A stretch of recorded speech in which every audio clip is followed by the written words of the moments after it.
Magandang araw mga boss, nag-overheat itong sasakyan ni customer, kaya naman pala. Patay aircon. Paano ba naman bumigay na itong auxiliary fan motor niya? Kaya humina na yung buga ng hangin, mag-overheat talaga yan. Sabi nga ni customer, nasa biyahe raw sila kagabi na mag-overheat ito. Ang masakit, kung hindi pa nawala yung lamig ng aircon at umingay yung makina, hindi pa malalaman ni customer na nag-overheat na itong makina niya. Hindi niya raw napansin yung warning ng overheat dito sa dashboard. Buti na nga lang daw nung pinalamig niya yung makina tapos nag-add siya ng tubig, umandar na itong sasakyan niya, kaya nakauwi siya. Kaya nga nang ma-check up ko ito, sabi ko kay customer, for replacement na itong auxiliary fan motor niya. Sa pagtanggal ng aux fan motor, tanggalin mo muna itong nut na number 8 dito sa fan blade mo. Tsaka mo ngayon iangat na itong fan blade. O diba, tanggal na itong fan blade. At dito sa aux fan motor, meron kang tatanggalin dyan na 3 screw. Kaya gumamit ka ng Phillips screw para matanggal mo itong motor dito sa auxiliary fan housing niya. Medyo masikip pihitin itong screw. Kaya kung makikita nyo, pinapalo ko itong Phillips screw ko habang niluluwagan ko yan. At ito na yung bagong bili na aux fan motor ni customer. Siya nga pala mga boss, pag nilagay nyo itong bagong auxiliary fan motor dito sa housing niya, dapat same position. Tapos pwede mo na ngayon ipakapit dito sa thread niya itong 3 screw. Importante mga boss na maayos yung pagkakahigpit nyo ng 3 screw dito sa auxiliary fan motor para hindi siya lumuwag dito sa housing niya.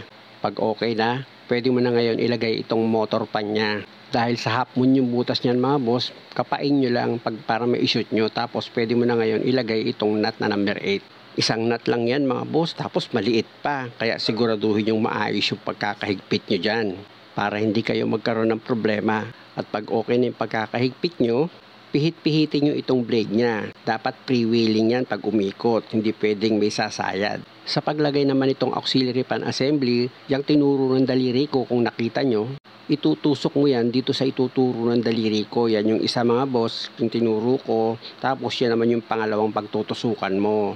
Yan yung guide niya. Ibaba ko na itong auxiliary fan assembly. Tandaan nyo mga boss, meron siyang guide na pagtutusukan mo ng auxiliary fan assembly.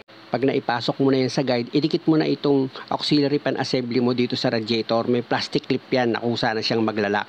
Tapos ilagay mo na itong socket wire ng motor fan mo. Pag okay na, isunod mo naman sa ilalagay itong upper radiator hose. Siguraduhin nyo lang na maayos yung pagkakalagay nyo ng upper radiator hose para hindi siya magkaroon ng leak. Tapos gamit ka ng plier para itong clamp, mailagay mo na yan dito sa radiator hose mo nang sa ganun maipit niya yan. Dapat mga boss, maayos din yung pagkakalapat itong clamp. Importante kasi yon para hindi siya magkaroon ng leak. Pag okay na, lagyan ko na ito ng tubig. Huwag nyo muna lagyan ng coolant yan mga boss. Obserbahan nyo muna yung makina. Para kung nagkaroon ng leak yan dito sa radiator, hindi naman masayang yung pera mo. Ilagay ko na itong coolant reservoir niya.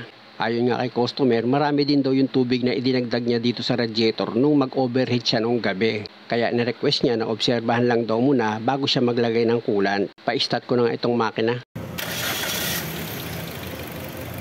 Dahil sa umandar na itong makina ni customer, i-check naman natin ngayon itong bagong auxiliary fan motor niya. Ipa-on ko yung aircon mga boss. Yun, okay na, gumana na. Kaya lang, after 2 days, pinatawag ako ni customer sa bahay nila. Dahil nga sa nagkaroon daw ng vibration itong makina niya. At ito nga mga boss, habang naka-start itong makina, palyado siya.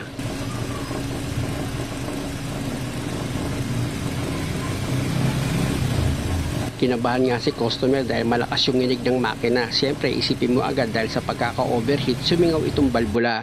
Pero sabi ko sa kanya, pwede naman sa spark plug muna tayo magsimula. Palitan ko muna yan. Kasi nga, nang inimbestigahan ko si customer, matagal na rin daw siyang hindi nagpapalit ng spark plug. Pangalawa, pag in-start niya raw itong makina, hindi naman daw agad-agad palyado. Yun nga lang napansin niya, lumalala daw yung vibration or yung pagpalya ng makina. Sa ganitong case mga boss, marami pang pwedeng panggalingan ng pagpalya. Kaya sabi ko nga kay customer, wag muna siya mag-focus sa singaw na balbula.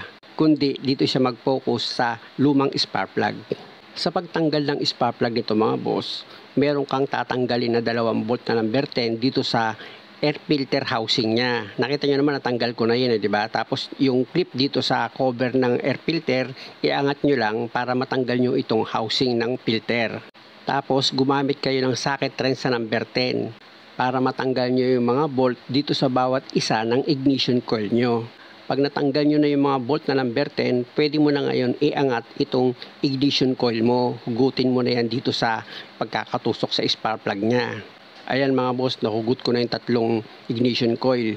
At dito naman sa pang-apat na ignition coil, hugutin mo itong socket wire nya. Tapos gamit ka na ng spark plug wrench para maluwagan mo na yung apat na spark plug dito sa cylinder head. Ginamitan ko na sa pagluwag yan mga boss ng impact wrench para mabilis. Excited na kasi akong malaman yung resulta nito pag napalitan ko ng spark plug. Pero naka-ready naman na ako sa plan B tsaka sa plan C kung sakaling palyado pa rin. Nakita nyo mga boss yung hinugutan ko ng socket wire na ignition coil. Ayan kasi yung gagamitin kong pambunot sa spark plug. O diba, napakinabangan ko. Ito na ngayon yung bagong bili ni customer na spark plug.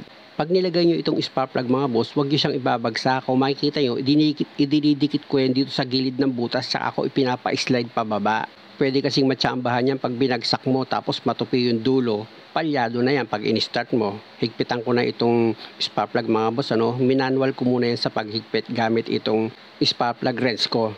Pag okay na, gamitan ko na yan ng ratchet mga boss. Tsaka ako ngayon ipa-final na yung paghigpit dito sa bawat spark plug.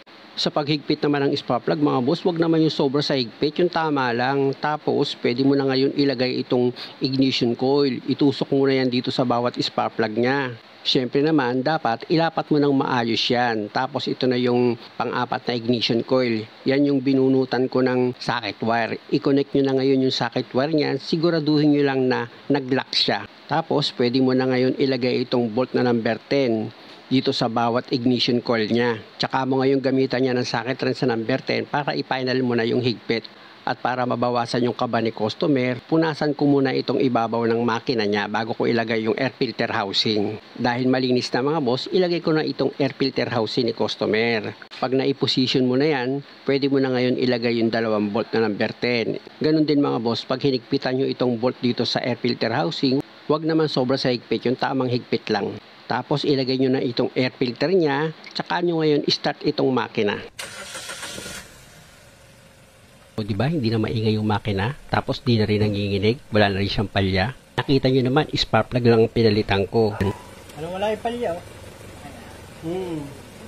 Spark plug lang. Kaya maramdaman yun. Nung pagkatapos nung na-overheat, wala nga siyang diesel. Sadya o iba rin yung tunog sa labas. Malakas talaga yung vibration niya. Subukan mo yung aircon mo ngayon. Dapat pag nag-aircon ka, aangat naman ang minor niyan. Ayan, nag-aircon ka. Tumaas naman ngayon ang minor. Sige, patay mo aircon. Patay ba akin na? Start. Okay na. Huli mga boss, maraming salamat sa panonood. Sana wag niyo naman kalimutang mag-subscribe sa channel ko. Salamat!